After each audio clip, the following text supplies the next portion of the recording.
blockchain technology, digital assets, and cryptocurrencies, and let me say two things.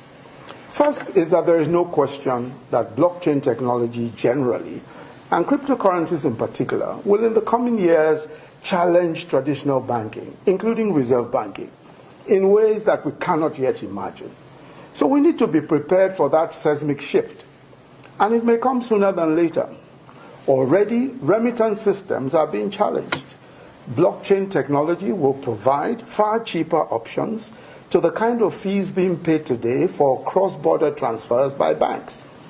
I'm sure you're all aware of the challenge that the traditional SWIFT system is facing from new systems like Ripple, which is based on the blockchain distributed ledger technology with its own crypto tokens. So there are, of course, a whole range of digital assets spawned daily from blockchain technology.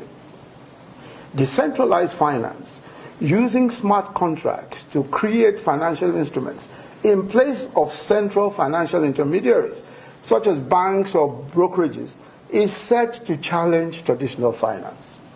The likes of Nexo Finance offers instant loans using cryptocurrency as collateral.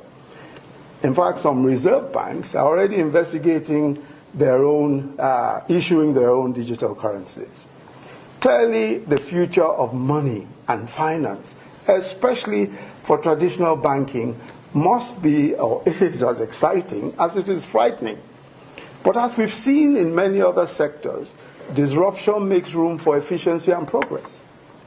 Secondly, I fully appreciate the position of the CBN, the Securities and Exchange Commission, and some of the anti-corruption agencies on the possible abuses of cryptocurrencies and their other well-articulated concerns.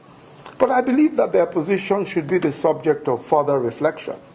There's a role for regulation here, and it is in the place of our monetary authorities and SEC to provide a robust regulatory regime that addresses these serious concerns without necessarily killing the goose that might lay the golden eggs. So it should be thoughtful and knowledge-based regulation, not prohibition, in my view.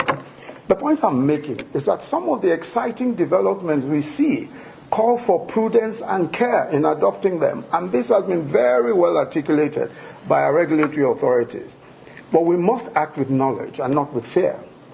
We must ensure that we are in a position